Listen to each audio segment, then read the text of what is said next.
Hi everyone, welcome to another episode of Recovery Talk. In this episode, I'm going to talk about trying recovery again after you have past failed recovery attempts behind you. And essentially creating a new path and getting back confidence in yourself that you can do it when you know that you've tried and failed in the past. So I actually recorded this episode, I think a year or two ago. It was originally a Substack bonus podcast episode.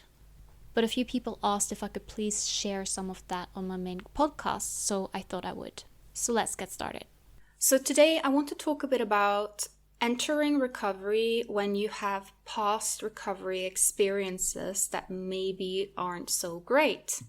For example, you maybe have quote unquote tried recovery before, but you felt like, oh, but it didn't work because I just felt worse. Or maybe you have previously worked on, let's say, for example, weight restoration or getting to your body's set point range. And you were like, oh yeah, I did put on weight, but I just felt so bad. So why would I ever do that again? And I want to start this off with a little bit of a story time, right? I may have mentioned this story before, but I think it's relevant, so I'm just going to quickly say it again. So when I was kind of in the middle of my eating disorder, there was like a point where I was thinking, this kind of sucks. Maybe I should try a little bit of recovery, right? And notice what I say here is try a little bit of recovery. I did not think I'm going to fully recover from this. I'm going to beat this. I'm going to do whatever it takes, all of those things. I was like, let me just sprinkle in some recovery here and then expect that to give me full freedom, right? That was my logic basically. So essentially I was able to slightly increase my intake and reduce some of the behaviors that I was engaging in, like purging. And don't get me wrong, this was better than, not doing it, right? I remember being a little bit more flexible. I went out to eat with some friends. I did a few things that I would usually avoid. But what happened was that I was still very metabolically suppressed and I still was just not really, I'm going to say, working on recovery beyond a tiny bit of an increase and expecting full results.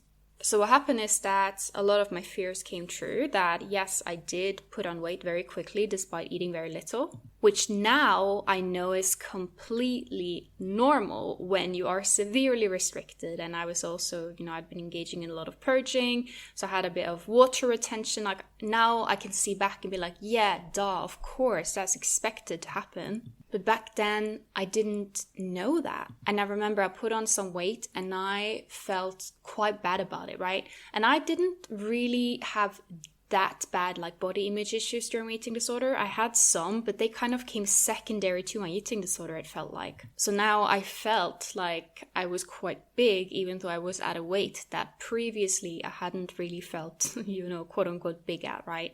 And I relapsed really bad. And then quite some time later, I did eventually start proper recovery.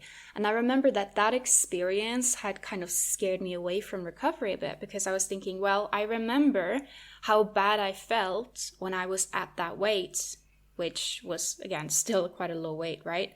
And I remember how big I felt at that weight. And I remember how uncomfortable it felt. Like, why would I ever do this again, right? I tried it, didn't work. And of course it didn't work because I didn't do it properly. And this is not to encourage recovery perfectionism and needing everything to be perfect, because we know that is just a myth, right? But there is such a thing as doing recovery in a way that doesn't work, and that is doing everything your eating disorder is telling you to do and calling it recovery. Like, that's just objectively not recovery, right? So I was basically just having these drops of recovery and expecting to feel a lot better in the midst of that recovery. I didn't know that, actually in recovery, you tend to feel worse before you feel better, right? I didn't know any of these things, and I didn't really have any support at this time. So I had no one to tell me like, hey, you know what? This may suck now, it will get better. But the second time around, I had support. I had a lot more awareness and I had a lot more determination. And notice I say determination. I was not necessarily motivated. Trust me, I was not like, whoa, this is awesome, I can't wait, yeah, this is going to be great. I was like, oh, screw this, but I just got to do it, right? That was just my mindset essentially. And this time around, I really focused on what needed to be focused on, right? I was focusing on, okay, what kind of choices are my eating disorder making me take, and how can I reverse those? So for example, the first time around when I just slightly dipped my toes into recovery, I would do that, but I would still just only have safe foods, right? Just a little bit more of them. And don't get me wrong, having a bit more is a good thing, right? But again, you need to also have the foods that you're uncomfortable with. And when it comes to weight gain, when I started recovery again the second time around, yes, in the beginning, my weight went up quick because I was so undernourished and I was just so starved that my body was kind of holding on to everything for those first few weeks. And then my instinct, of course, would be, oh, this just shows that I must go back to restricting, or this just shows that everything is broken. I've broken my body, broken my metabolism, doesn't work for me, no. All of those ideas. But instead, this time around, I felt those fears, those thoughts, those urges. I accepted them. And then I thought, well, this is how I feel, but I'm going to keep going anyways and see what happens. So I didn't respond to rapid weight gain with restriction, right? Which unfortunately so many people do, which create this endless cycle that is not recovery. So instead, I kept increasing my intake. And then, yeah, you guessed it, things did get better. My metabolism did start to speed up. The water retention that was really, really bad in the beginning also started to calm down, even though it was very on and off. And the same thing with weight gain, right? It's not always like a linear path. So things like weight gain, water retention, you may have like some days where you feel like you're just holding a lot more water. You may have a period of time where you feel like your weight gain may be going a bit quicker, and then it slows down, and then it speeds up. It's not completely linear. But what I did notice is that it was different from what it was in the beginning. And super importantly, I was committed and I kept eating no matter how I felt. I think this is where a lot of people, what can I say, fall off, is that they think that recovery is something they only do when they feel like doing it, or when they're having a bad day, no, a good day or a good week, right? Recovery is this little treat that they only do when they feel like they deserve it. And then they do it and then wonder why it doesn't work. And then they blame recovery. And it's like, how would that work, right? That is like having a dog and only taking the dog out when you feel like it, or when the weather is really good, and then wonder why the dog keeps pooping inside and starts barking and is ruining the house, right? Your dog is understimulated. You need to take it out. It needs to go out regardless of how you feel, if you feel like doing it, right? And recovery is a bit the same, right? It is not this optional thing that you can do only when you feel like it. I mean, you can technically do that, but don't expect the full results, right? And I think this is the trap that often happens to people who have had a recovery experience before, right? So very often I work with clients who've been like, oh yeah, but I did kind of try recovery before and it didn't really work. And then I ask them, well, first of all, did you actually focus on the 4 R's? Did you give it time? Did you give it all that work, right? Did you focus on resting and targeting disordered movement? Did you focus on increasing your intake and eating a variety of foods?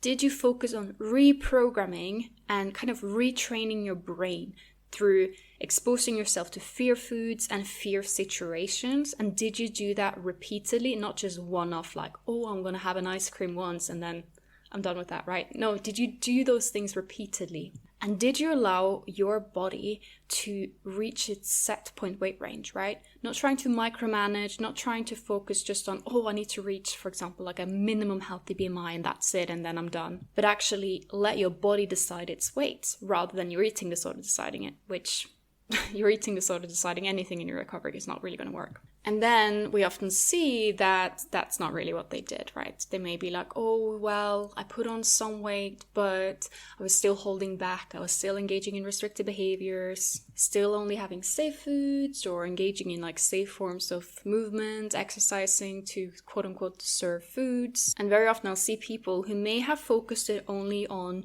one of the R's. So remember the 4 R's: rest, refeeding, restoration, and reprogramming / rewiring / retraining your brain and exposing yourself to your fears. And a common criticism people have of, I guess, quote unquote traditional treatment is that it focuses only on restoration. And very often it's this thing of, oh, an eating disorder is not about weight, right?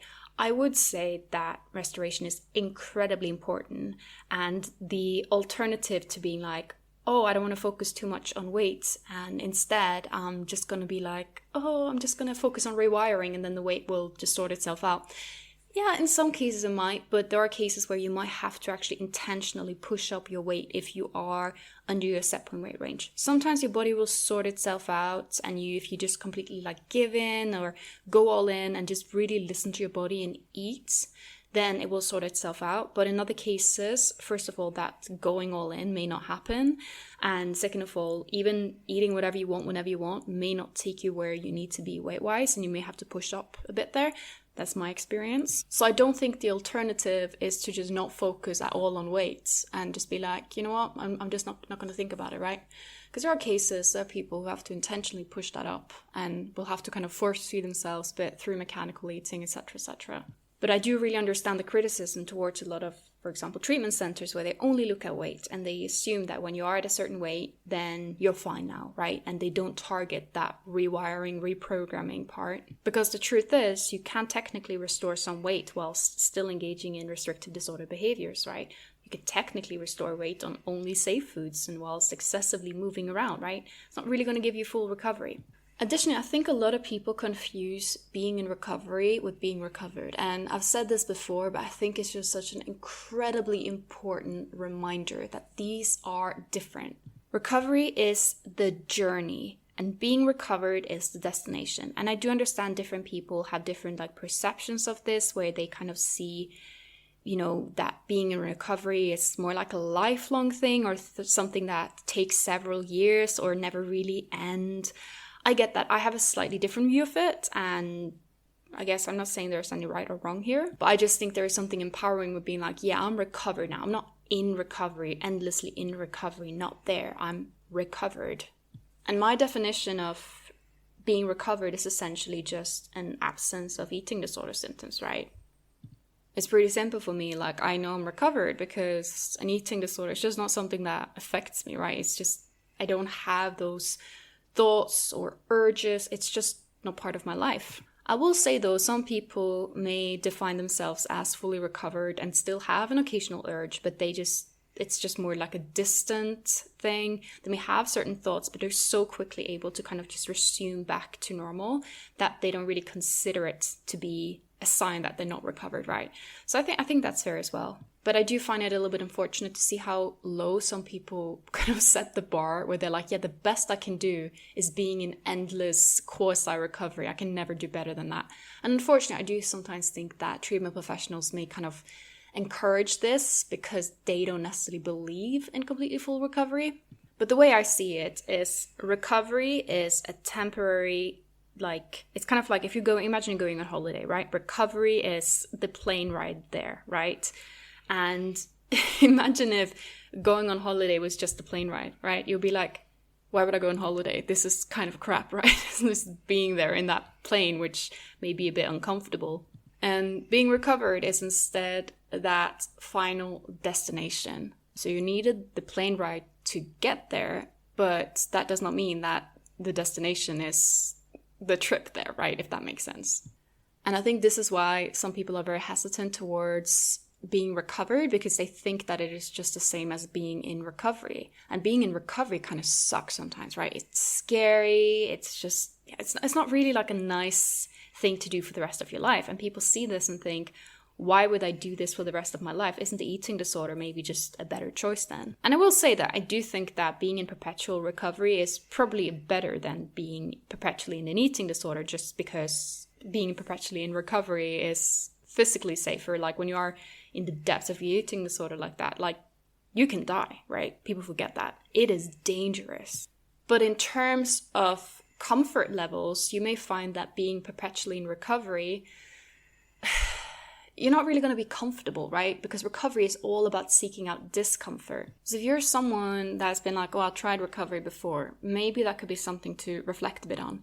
Were you recovered, or were you perpetually in recovery, right? In that, I guess, quasi state that so many people are in. Because trust me, that is a very different place to be in compared to full recovery. And I understand that the transition from one to another is not so straightforward, right? It's not as clear cut. It's not like, I use the metaphor of going on a plane to get to a destination.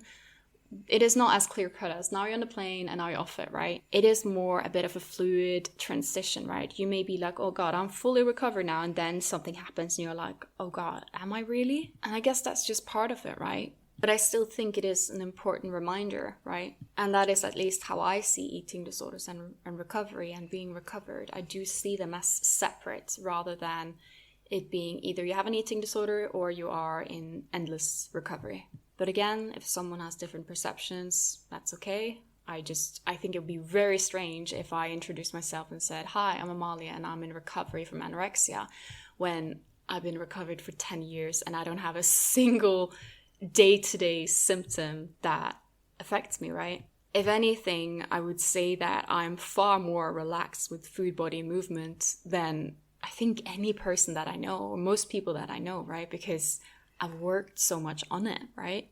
So saying that I'm in recovery because of something that I had 10 years ago would to me feel very, almost a bit offensive and very like holding me just like almost like a victim of my past, or like identifying me just by my past. Not to mention, I think it would be incredibly confusing just practically. For example, maybe if I go to the doctor's office and I say, oh yeah, I'm in recovery from anorexia, they would probably assume that, again, I was in recovery from anorexia. And then they say, oh cool. And then there's no physical or mental, side effects there, right? Some people will instead use the word remission, and I think that's fine. I think that's a good word as well.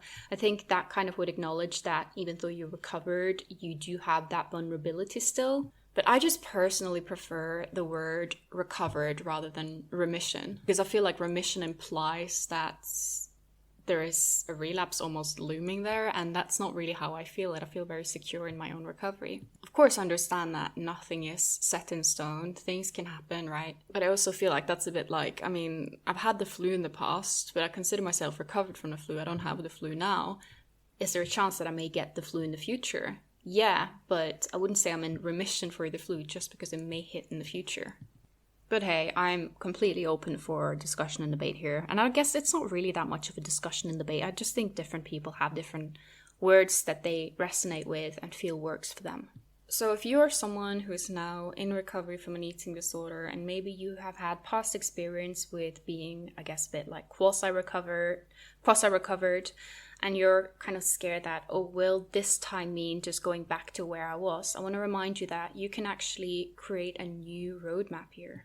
Recovery is not necessarily going back to whichever you have been, if that was a place that wasn't working for you. If you have, for example, been fully recovered in a way that really, really worked for you and you had a great experience and you were, like I said, absence of any kind of physical, mental symptoms of an eating disorder, then of course you can look at recovery as going back there. Even though, of course, we're always evolving, right? So the destination you reach now may not be exactly the same. But if you're someone where your past experience of recovery has been something a little bit more like what I said, where you're kind of not really recovered, you're just trying some sprinkles of recovery but not really covering the 4 R's, still engaging in behaviors, etc. Your recovery now doesn't have to mean going back to that. And if you're scared that it will, try and think, well, why would it? If you're doing something different this time, if you're literally walking a different path this time, why would that different path take you to that destination? It's like walking right and expecting to end up in a destination that's far left. It's like, how? Different actions means a different outcome. It is that simple. That's just how it is. But equally, that also means that if you're just doing the same and you're doing things that you know don't work for you, you can't expect a different outcome. I think this is one of the things I see quite a lot, where people are just engaging in disordered behaviors. Maybe they have a sprinkle of recovery here and there, and then they're expecting full recovery. And when that doesn't happen, they blame recovery. They're like, recovery doesn't work. And it's like, how can you expect it to work when you're still engaging in so many disordered behaviors? You're not really targeting the 4 R's.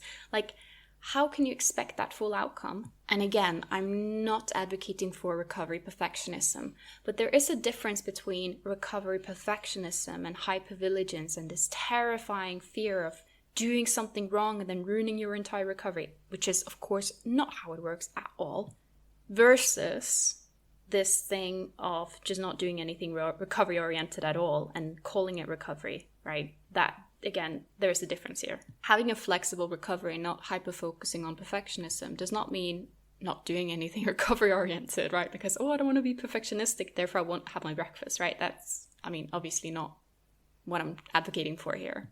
Instead, recovery is basically self-accountability, self-insight without endlessly beating yourself up, because you know what? Self-flagellation is not self-responsibility, guys. Recovery is about basically evaluating your case, seeing where you're still stuck, what kind of actions you're doing on your day-to-day life that contribute to that, and how you can reverse it, and actually creating a plan and sticking with it here. You cannot think your way out of it. You cannot analyze your way out of it. Yes, some analysis of your situation and being like, oh, okay, I noticed that I'm probably not eating enough, and then therefore I need to increase. That is part of it, right? But there's a difference between that and just not doing anything and instead just thinking. Like, oh my God, I need to read every article I can find about calorie needs before I can increase, right? If unsure, it's important to act, right? Just do something. It's the best way to get out of that freeze mode that so many people are in. Even doing something imperfectly better is better than doing nothing at all. If you're unsure, just have an extra portion, right? Don't think too much about it. Just have an extra portion. And that is one small step towards recovery. And then you take another step that's recovery oriented, and another step and another step. And when it starts feeling uncomfortable, that is when you know you're on the right path. And if you're not feeling uncomfortable and you're in recovery, then are you really progressing, right? Thank you for listening. I hope you enjoyed this episode. And if you don't follow this podcast already, please do, because then you will get a little notification when new episodes are out. And also feel free to leave a rating if you're enjoying this podcast. So for coaching, one-on-one coaching and group coaching, you can head over to my website, letsrecover.co.uk. And you can also follow me on social media at Instagram Amalia Lee or at Instagram letsrecover.co.uk, even though I'm currently a little bit inactive there, but I hope to get back on track with social media soon. I've been telling myself that for like over a year now, but one day I will start posting again, one beautiful day. Have a lovely day and week ahead, guys, and I will see you in the next episode.